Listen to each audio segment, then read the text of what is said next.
बिस्मिल्लाहिर्रहमानिर्रहीम। अस्सलामुअलैकुम रहमतुल्लाहि व बरकातुहू। लाखों करोड़ों दरूद व सलाम नबी करीम सल्लल्लाहु अलैहि वसल्लम पर और आपकी आल पर। इससे पिछले वीडियो लेक्चर्स में बेटा हमने LSD टेस्ट अप्लाई किया, Duncan's multiple range test apply किया, उन पेयर ऑफ मीन्स को फाइंड आउट करने में जो स्टैटिस्टिकली सिग्निफिकेंट है। इस वीडियो लेक्चर के अंदर हम तीसरा मल्टीपल कंपैरिजन टेस्ट यूज़ कर रहे हैं जिसका नाम है शेफेज टेस्ट। LSD टेस्ट और डंकन्स मल्टीपल रेंज टेस्ट की तरह ये भी उन पेयर ऑफ मीन्स को फाइंड आउट करने में हेल्प करता है जो स्टैटिस्टिकली सिग्निफिकेंट है after rejecting null hypothesis about population means।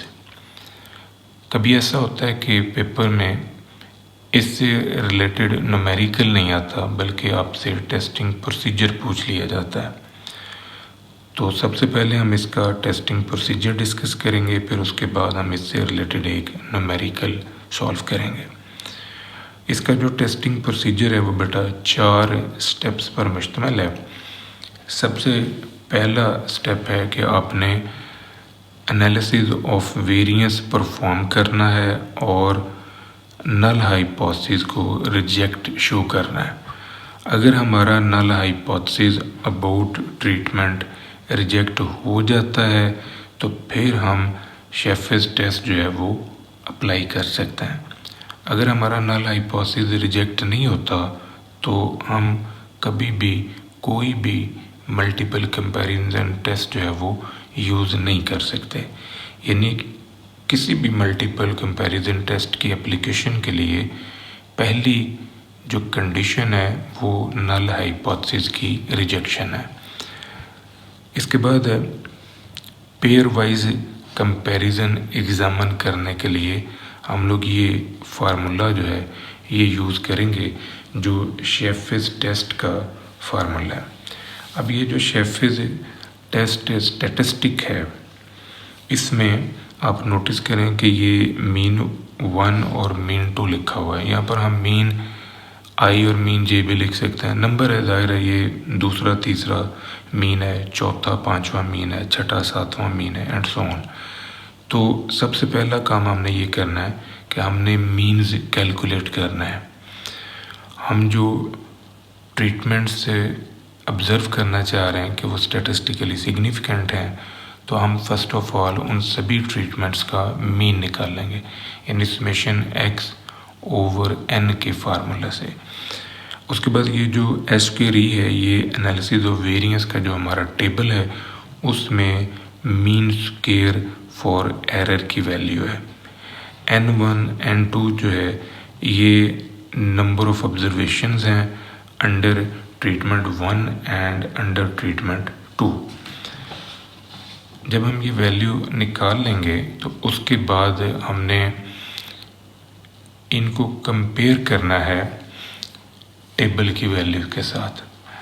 तो ये हमारे पास से क्रिटिकल वैल्यूज़ आएंगी जो हम F के टेबल में से लेंगे। अब F का टेबल जो है 5% पे भी हो सकता है, 1% पे, 2.5% पे। तो जो भी अल्फ़ा हमें दिया जाएगा उस टेबल में से हम ये वाली वैल्यूज़ जो है ये निकाल लेंगे। यहाँ पर आपने ज़हन में रखना है बेटा कि जो K है ये नंबर ऑफ़ ट्रीटमेंट्स को शो करता है और N जो है नंबर ऑफ़ ऑब्जर्वेशंस को शो करता है अंडर ईच ट्रीटमेंट। अगर हमारा अनोवा 1 वे है, एनालिसिस ऑफ वेरिएंस हम 1 वे यूज़ कर रहे हैं तो फिर हम ये फार्मूला अप्लाई करेंगे फॉर क्रिटिकल वैल्यूज़। तो अगर हमारा एनालिसिस ऑफ वेरिएंस 2 वे है, 2 फैक्टर स्टडी है तो फिर हम जो क्रिटिकल वैल्यूज़ निकालेंगे उसके लिए हम ये फार्मूला यूज़ करेंगे। आप नोटिस करें इन दोनों में जो बेसिक डिफरेंस है वो ये है, ये वाला जो है ये एरर का डिग्री ऑफ फ्रीडम है, मीन स्क्वायर एरर का डिग्री ऑफ फ्रीडम। इसी तरह ये भी मीन स्क्वायर एरर का डिग्री ऑफ फ्रीडम है। लेकिन जो ये वाला है ये 1 वे एनोवा में आता है और ये वाला एरर का डिग्री ऑफ फ्रीडम जो है ये 2 वे एनोवा में आता है। चौथा स्टेप हमारा इंटरप्रिटेशन का है। जब हम इन वैल्यूज़ को कंपेयर करेंगे, यानी ये जो हमने शेफेस टेस्ट की वैल्यूज़ निकाली हैं इनको हमने क्रिटिकल वैल्यू के साथ कंपेयर करना है। अगर हमारी शेफेस टेस्ट स्टैटिस्टिक की वैल्यूज़ जो हैं वो टेबल की वैल्यूज़ से बड़ी आ गई तो फिर वो मीन्स जिनके लिए ये कंडीशन जो है ये पूरी हुई है, यानी एफ स्टैटिस्टिक की वैल्यू आपकी टेबल की वैल्यू से बड़ी है, वो स्टैटिस्टिकली सिग्निफिकेंट मीन होंगी। और जिनके लिए ये कंडीशन पूरी नहीं होगी तो उन पेयर ऑफ मीन्स को हम स्टैटिस्टिकली इनसिग्निफिकेंट लिखेंगे। अब बेटा हम इससे रिलेटेड एक न्यूमेरिकल जो है वो सॉल्व करते हैं। ये हमारे पास एक डाटा है जिसमें हमने 4 ब्रांड्स की ब्यूटी क्रीम्स को स्टडी करना है एट अल्फा 5%, और इसके लिए हमने शेफेस टेस्ट यूज़ करना है। अब आप नोट करें कि आपको 4 ब्यूटी क्रीम्स के ब्रांड दिए गए हैं, तो ये के जो है ये आपके पास है 4, यानी नंबर ऑफ ट्रीटमेंट्स जो हैं ये हमारे पास 4 है। दूसरी ख़ास बात ये है कि ये जो डाटा है, ये जो इन्फॉर्मेशन है, ये one way analysis of variance की है, क्योंकि इस साइड पर ब्लॉक्स जो हैं या कोई दूसरा फैक्टर जो है वो नहीं दिया गया। तो हर ट्रीटमेंट के अंडर टोटल 7 वैल्यूज़ जो हैं वो पड़ी हुई हैं। इसी मुनासिबत से N1, N2, N3, N4 को मैंने 7 लिखा है। यहाँ पर आप NA, NB, NC और ND भी लिख सकते हैं। तो ये 7 है। K हमारे पास है 4। इनको बेटा आपने टोटल कर लेना है, यानी कॉलम वाइज आपने इनको सम अप किया तो ये आंसर्स हमारे पास आ गए। इनका ग्रैंड टोटल लेना है, इस पूरी रो को सम अप करने से ये हमारे पास ग्रैंड टोटल आ जाएगा। शेफेस टेस्ट की एप्लीकेशन के लिए हमारी जो पहली अजम्पशन है वो ये है कि नल हाइपोथेसिस हमारा रिजेक्ट हो। तो अब फर्स्ट ऑफ ऑल हम इसके ऊपर one way analysis of variance apply करेंगे और ये ऑब्ज़र्व करेंगे कि क्या हमारा नल हाइपोथेसिस रिजेक्ट होता है कि नहीं होता। अगर नल हाइपोथेसिस रिजेक्ट होगा तब हम इसके ऊपर शेफेस टेस्ट अप्लाई कर सकते हैं, और अगर नल हाइपोथेसिस हमारा रिजेक्ट नहीं होता तो फिर हम इसके ऊपर शेफेस टेस्ट अप्लाई नहीं कर सकेंगे। तो सबसे पहले हमने निकालना है बेटा करेक्शन फैक्टर CF। इसके लिए हम ये फार्मूला यूज़ कर रहे हैं।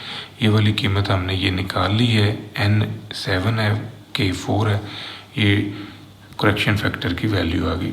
टोटल सम ऑफ स्क्वायर के लिए हमने इस टेबल में जितनी वैल्यूज़ हैं इन सब का हमने स्क्वायर लेना है और उसमें से CF जो है माइनस कर देना। तो ये हमारे पास आंसर आ जाएगा टोटल सम ऑफ स्क्वायर का। SST के लिए सम ऑफ स्क्वायर फॉर ट्रीटमेंट्स के लिए हमने इन 4 वैल्यूज़ का स्क्वायर लेना है और नंबर ऑफ वैल्यूज़ पे तकसीम करना है, यानी 7 पे तकसीम करेंगे और फिर CF माइनस कर देंगे। ये हमारे पास SST का फार्मूला है। जो ट्रीटमेंट्स हैं उनके टोटल्स का स्क्वायर लिया, नंबर ऑफ वैल्यूज़ पे डिवाइड माइनस CF, ये SST आ गया। SSE जो है ये टोटल में से हमने ट्रीटमेंट जो है ये माइनस करना है, टोटल में से ट्रीटमेंट निकाल लें तो ये हमारे पास SSE आ गया।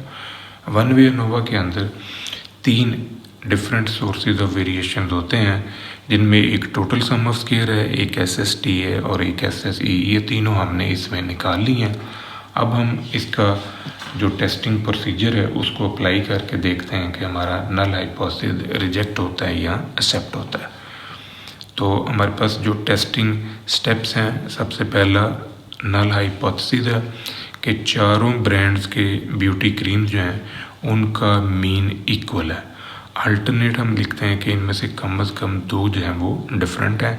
Level of significance her question में हमें दिया जाएगा। अगर किसी क्वेश्चन में अल्फ़ा की वैल्यू नहीं दी जाती तो हम अपनी तरफ से 5% यूज़ कर सकते हैं।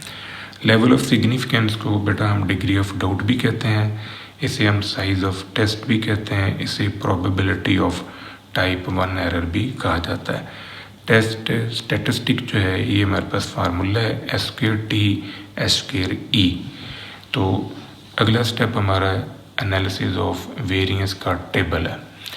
इस टेबल में 5 कॉलम इंफॉर्मेशन हमने रखनी है। सबसे पहला कॉलम जो है इसमें तीनों सोर्सेज ऑफ वेरिएशन के हमने नाम लिखे, इनकी डिग्री ऑफ फ्रीडम, के की जगह पर 4 और एन की जगह पर 7 रखने से ये हमारे पास डिग्री ऑफ फ्रीडम आ गई। इन दोनों का जो सम है वो इसके इक्वल आना चाहिए, ये चेक है। ये वन वे अनोवा के अंदर डिग्री ऑफ फ्रीडम है। सम ऑफ स्क्वेयर्स, ये जो तीनों सम ऑफ स्क्वेयर्स हमने निकाले हैं, हमने उनके न्यूमेरिकल आंसर जो है ये रख दिए। अब इस सम ऑफ स्क्वेयर को 3 पे डिवाइड किया है, ये आंसर आ गया। इस सम ऑफ स्क्वेयर को हमने 24 पे डिवाइड किया है, ये आंसर आ गया। इन दोनों को आपस में डिवाइड करने से ये हमारे पास एफ स्टैटिस्टिक की वैल्यू आ गई। अब हमारा नेक्स्ट स्टेप है क्रिटिकल रीजन का।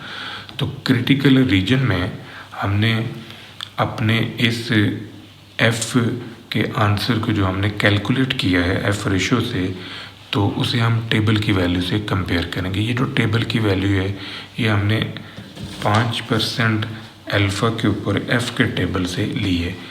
3 को हमने 24 डिग्री ऑफ फ्रीडम पे देखा, तो ये आंसर हमारे पास आ रहा है। ये मेरे पास एफ का टेबल है 5% के ऊपर, इस तरफ V1 है, इस तरफ V2 है। तो V1 की वैल्यू हमारे पास 3 है, V2 की वैल्यू जो है ये आ रही है 24। तो V1 को आपने V2 पे ऑब्जर्व करना है, तो ये हमारे पास आंसर जो है ये आ रहा है 3.009। इसको राउंड ऑफ कर लें तो ये 3.01 भी हो सकता है। ये आंसर हमारे पास आ गया। अब बेटा जो कैलकुलेटेड वैल्यू है एफ़ की ये वाली, आप इसको इससे कंपेयर करें। जब आप इस कैलकुलेटेड वैल्यू को इससे कंपेयर करते हैं तो आप ऑब्ज़र्व करें कि ये CR में आ रही है, क्योंकि कैलकुलेटेड जो है वो 7.967 है, जो कि इस नंबर से बड़ा है। तो ये CR में आ गया। जब हमारा कैलकुलेटेड आंसर CR में गिरता है तो हम अपने नल हाइपोथेसिस को रिजेक्ट कर देते हैं। अगर ये AR में गिरती तो फिर हमने अपने नल हाइपोथेसिस को एक्सेप्ट करना था। रिजल्ट अब हमने लिख लिया कि हमारी ये कैलकुलेटेड वैल्यू जो है ये CR में आई है, so we reject the null hypothesis at alpha 5%। अब बेटा हमने अप्लाई करना है शेफिस टेस्ट, क्योंकि हमारी जो शेफिस टेस्ट की एप्लीकेशन की पहली शर्त थी वो पूरी हो गई कि हमारा जो नल हाइपोथेसिस है ये रिजेक्ट हो चुका है। तो अब हम इसको अप्लाई करते हैं। नल हाइपोथेसिस हमारा रिजेक्ट हो गया। अब हमने ट्रीटमेंट मीन्स को कैलकुलेट किया। ट्रीटमेंट मीन्स की कैलकुलेशन समेशन x/n के फार्मूला से। चारों जो ब्यूटी क्रीम्स हैं उनके नंबर ऑफ वैल्यूज़ हैं, सारी वैल्यूज़ को सम अप करना है और n पे आपने डिवाइड करना है, तो ये आपके पास 4 मीन्स जो हैं ये आ जाएंगे। इसके अलावा जो नोवा टेबल में S²E यानी एरर का जो वेरिएंस है उसका आंसर हमने लिख लिया। तमाम ब्रांड्स के नीचे जो नंबर ऑफ़ वैल्यूज़ हैं वो 7 हैं, तो ये मीन्स भी निकल आई, एरर भी मिल गया, नंबर ऑफ़ वैल्यूज़ भी मिल गई। अब हमने पेयर वाइज जो शेफिस टेस्ट स्टैटिस्टिक है वो कैलकुलेट करना है। तो पहले आप ये देखें कि कितने शेफिस टेस्ट स्टैटिस्टिक हम बनाएंगे। हमारे पास बेटा 4 ब्रांड्स हैं क्रीमों के A B C D। तो हमने पहले A ब्रांड को B से कंपेयर करना है, फिर A को C से, फिर A को D से, उसके बाद B को C से, फिर B को D से और फिर C को D से। ये हमारे पास से 6 कंपैरिजन आ जाएंगे। तो अब हमने जो केस 1 लिया है उसमें A ब्रांड को कंपेयर किया है वर्सेस B से। तो अब इसमें जो हमारा फार्मूला यूज़ होगा वही है x1 बार जो है ये A ब्रांड के लिए है, x2 बार जो है ये B ब्रांड के लिए। n1 n2 mean 1 mean 2 S², ये सारी इन्फॉर्मेशन हम निकाल चुके हैं। ये कीमतें यहाँ पर रखने से हमारे पास जो पहला आंसर आ रहा है वो आ रहा है 9.51। इसी तरह अब हमने ब्रांड A को ब्रांड C से कंपेयर करना है। तो ये मीन 1 और ये मीन 3, सारी इन्फॉर्मेशन ये अवेलेबल है, इनको यहाँ पर पुटअप करने से ये आंसर आ गया। अब ब्रांड ए को डी से कंपेयर करें, तो ब्रांड ए को जब डी से कंपेयर करेंगे तो ये इन्फॉर्मेशन हमारे पास ऑलरेडी अवेलेबल है, ये कीमतें यहाँ पर रखने से ये आंसर हमारे पास आ गया। अब चौथा कंपैरिजन है, बी ब्रांड को हमने सी से कंपेयर करना है, तो ये सारी इन्फॉर्मेशन जो है ये यहाँ पर रखें तो ये न्यूमेरिकल आंसर आ गया। अब ब्रांड बी को डी से आपने कंपेयर करना है, तो ये ब्रांड बी और डी की इन्फॉर्मेशन जो है ये यहाँ पर पुटअप की तो ये आंसर आ गया। इसी तरह जो ब्रांड सी है उसको आपने डी से कंपेयर करना है, ये सिक्स्थ कंपैरिजन है, केस सिक्स्थ। तो ये सारी इन्फॉर्मेशन जो है ये ब्रांड 3 और 4 से रिलेटेड है, ये कीमतें यहाँ पर पुटअप करने से ये आंसर हमारे पास आ गया। अब हमने इनके फाइनल रिजल्ट्स जो हैं वो लिखना है। तो ये जो हमने एफ स्टैटिस्टिक निकाले हैं फॉर शेफिस टेस्ट, इनको हमने लिख लिया, इनके आंसर्स लिख लिए। यहाँ पर देखें बेटा, मीन आई वर्सेस मीन जे, यानी ये ब्रांड ए है तो ये बी है, ये सी है तो ये डी है, एंड सो ऑन इस तरह। तो A versus B, A versus C, A versus D, B versus C, B versus D और सी वर्सेस डी, इनके न्यूमेरिकल आंसर्स हमने जो कैलकुलेट किए हैं वो मैंने ये रख दिए। अब ये जो वैल्यू है ये हमें मिली है टेबल से। अब जो टेबल की वैल्यू है वो हमने निकालनी है एफ टी इंटू के माइनस 1 से। एफ टी जो है ये टेबल की वैल्यू है, टेबल की वैल्यू हमारे पास है 3.01। ये टेबल की वैल्यू हमने 3 डिग्री ऑफ फ्रीडम को 24 डिग्री ऑफ फ्रीडम पे देख के निकाली है अल्फ़ा 5% के ऊपर एफ के टेबल से।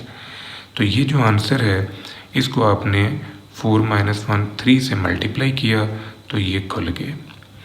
अब आप नोटिस करो बेटा कि इसको जब इससे कंपेयर किया जाता है तो ये वाला जो शेफिस टेस्ट स्टैटिस्टिक है इसका आंसर इससे बड़ा है। तो हम ये कह सकते हैं कि ये जो पेयर ऑफ मीन्स है ये डिफरेंट है। तो ये छोटा है, ये इनसिग्निफिकेंट, ये भी इनसिग्निफिकेंट हो गया। अब फर्दर मोर देखें कि जो ये वाला कंपैरिजन है इसमें आपका आंसर जो है ना इससे बड़ा आ रहा है, तो ये सिग्निफिकेंट है। इन दोनों के कंपैरिजन में ये आंसर जो है ये इससे बड़ा आ रहा है, तो ये भी सिग्निफिकेंट है। यहाँ पर आंसर छोटा है, ये इनसिग्निफिकेंट है। तो हम ये फाइनल रिजल्ट लिख सकते हैं कि ब्रांड ए और ब्रांड बी ये सिग्निफिकेंट है, ब्रांड बी और ब्रांड सी ये भी सिग्निफिकेंट है, ब्रांड बी और ब्रांड डी ये भी सिग्निफिकेंट है। तो अब अगर हम ये देखें कि इन तीनों में इन चारों में कौन सा सबसे ज़्यादा सेलिंग ब्रांड है, कौन सा ब्रांड जो ना वो सबसे ज़्यादा यूज़ हो रहा है, तो आप बेटा नोटिस करो कि जो बी का कंपैरिजन है, बी का कंपैरिजन जो है उसमें आपके पास आंसर जो है वो सबसे बड़ा आ रहा है, यानी बी का डिफरेंस जो है वो सबसे बड़ा है। तो हम ये कह सकते हैं कि जो मोस्ट सेलिंग ब्रांड है वो हमारा बी ब्रांड है, यानी बी ब्रांड की जो ब्यूटी क्रीम है वो सबसे ज़्यादा यूज़ हो रही है। यह था बेटा आज का हमारा लेक्चर। दुआ में याद रखिएगा, इंशाल्लाह अगली वीडियो के साथ फिर हाजिर होंगे। फ़ी अमान अल्लाह।